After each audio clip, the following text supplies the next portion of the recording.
Mr. Governor, what's your message to Governor Gavin Newsom inside of this facility? Well, the first thing you should do is come here and learn something, because they don't do this. They don't know. They wouldn't know where to begin, and if they did, it would cost them 100 times more. So I would say he should call the governor, Christie, and I'm sure you'd give him because his state is a disaster, and he doesn't do this. Well, they have the original Alcatraz, so you guys could approve him being able to set one of these up over there. I'm sure the secretary would be happy to do that and provide some. My sense is he's probably not going to bite on that, but I don't know that they'd be able to come in at cost because they tried to do this high-speed rail. They spent like 150 billion, no tracks. We've got a privately funded rail in Florida from Miami to Orlando, cost the taxpayer $0, and it's very successful. So just a much different approach between states.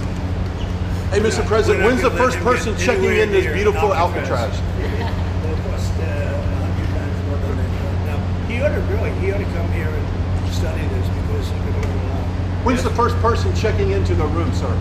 Tomorrow. Hopefully tomorrow, within the next 24 hours. They have the doctors, they have all the professionals. There's going to be a security sweep because there have been civilians here, so they will sweep this multiple times to make sure there's nothing can be used as weapons or any contraband. And then once that's cleared, then they'll do. So it's really up to Secretary. I know has got people in the queue, and so they'll be ready to receive. I think our viewers at home should know that this is air-conditioned facility. Yes, so it is. if any of the news claims they're keeping them out in the hot, humid South Florida, that is wrong. It's probably 62 degrees in here, or 72. Hey, Biden wanted me in here. Okay, he wanted me. It didn't work out that way, but he wanted me in here. Mr. President, what's your expectation what this will do for the speed and force of deportation? Well, a lot of things, and they're both telling me that these people come in here, they want to go home. And they want to go home, so we immediately send them home, where it's appropriate. Now, if somebody's a real killer, we don't send them anywhere. We put them in maximum security. Look, what we inherited from this guy, this incompetent man, and his administration, which wasn't incompetent, it was radical left, lunatic, communist, whatever you want to say. I know most of them. What we inherited should never, ever be forgotten. What they made us do. This is all because of an open border policy where 25 million people flowed in.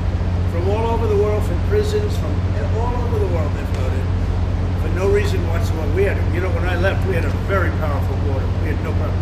He opened it up. Day one, we just opened the border. People couldn't believe it. They were standing there. What did they do? They said, go in. That's it. You look at the first day tapes. They opened it up and they said, go in. And that's where all of this began. But this is an amazing thing that they've done here. But listen, people don't have to come here.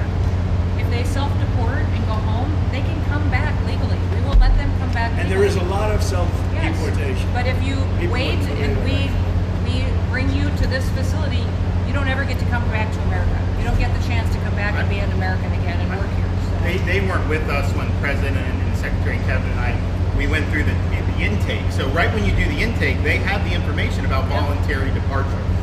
They have the ability, obviously you guys are funding that because it's a lot cheaper to do it that way. So even if they get brought to the front doorstep here, they still have an opportunity to just go back voluntarily, and then this way they're How fast does that take from the minute that, let's say they get in here, they're like, hey, I want to stay here, I want to go back to... We can put them on a plane that day and take them home. We'll buy their plane ticket, go home, and then they get the chance to come back legally. If they wait and say we're not going to do that, they can come back legally after a period. Mr. President, you've talked recently about the idea of finding some way to get farm workforce and service sector workforce, and I think you've discussed somehow a program of people leaving on a sponsorship and coming right back. Can you give us a little more detail about that and why, in the view of some hardliners, it's not amnesty? Take care of our farmers and hotel workers and various other people. We're working on it right now, and Ron's going to be involved, and you're involved already. So we have a lot of cases where ICE will go into a farm, and these are guys working there for 10, 15 years, no problem. The farmers know. We're going to put, it's called farmer responsibility or owner responsibility, but they're going to be largely responsible for these people. And they know these people. They've worked on the farms for 15 years, and all of a sudden, so I have a great, Ron does, Christie does, we have a great feeling for the farmer and for others in the same position. And we're going to give them responsibility for people. And we're going to have a system of signing them up so they don't have to go. They can be here legally. They can pay taxes and everything else. They're not getting citizenship, but they get other things. And the farmers need them to do the work. Without those people, you're not going to be able to run your farm. Mr. President, you and the governor tangled pretty hard in the 2024 election. I didn't You stand notice. here now. I didn't notice. Yeah, you stand here now as partners on this effort. How would you describe the relationship, and what future does Governor would say it's DeSantis a have? 10. Excuse me? I think it's a 10. Maybe 9-9, but there might be a couple of little wounds. So maybe it's 9. I think we have a 10. Do you think his wife should run for We governor? get along good. Should Casey DeSantis run for You know, governor? the thing about it is, I endorsed him immediately in January 2024. I raised one of his PACs millions and millions of dollars, and obviously we saved him a lot of money in Florida because Florida was a deep red state. He didn't even have to do a rally in Florida, whereas 2016 and 20, this was like ground zero. And so we've been really happy to do that, and then we've worked very well on this and other issues with Florida. And you can call him at any time, and he wants to be helpful for governors. I mean, I can tell you that. We did Hurricane Helene last year. You didn't hear from the president at the time then, but with President Trump, we know immediately. You just make the phone call. Can we ask a Gaza follow-up question? I'm sorry, like another thing you inherited. How firm are you going to be with Netanyahu about ending the war in Gaza? Very full. But he wants it to. I will tell you. He's coming here next week. He wants to end it too. We had a tremendous success with Iran. They weren't happy. Somebody said, when are you going to sign? I said, sign? They are so bombed out. Did you see the report issued this morning? The place was decimated. It'll be years before anybody even gets down there. So that's not a priority, but we'll have a report and we'll have whatever we want. We'll get whatever we want from Iran. And I think and I hope they will have a good record. They have massive sanctions right now, biting sanctions. It's going to be very hard for them to do anything with those sanctions. And I look forward to maybe there'll be a time when we get along with them and they can rebuild their country. But is there a point where you tell Netanyahu, like, you've got to end this now, you got to strike a deal? Well, he wants to. I can tell you he wants to, and I think we'll have it. I think we'll have a deal next week. Thank you. That's what I think. Mr. President, do you intend to announce your pick for successor to Jay Powell earlier than say, or as early as say this summer or this fall? Will I do something about who it's going to be? Yes. I don't know. Hey, she'd be a good candidate. I do.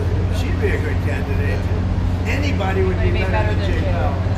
No, he's causing us a fortune because he keeps the rate way up. I think it's Trump derangement syndrome personally, but we have a very strong country. We're the strongest country. Look, our country right now is at a level that we haven't seen for 40, 50 years. What we're doing now is nobody's seen anything like it. I told you, I was in the Middle East. The King of Saudi Arabia said to me very strongly, he said, you know what? A year ago you had a dead country. Now you have the hottest country in the world. We do. We have the hottest country in the world. Thank you very much. I was going to say Syria. We'll be seeing it over the next couple of days. Also, those type of industries. Kill more Brando Garcia, the first one here.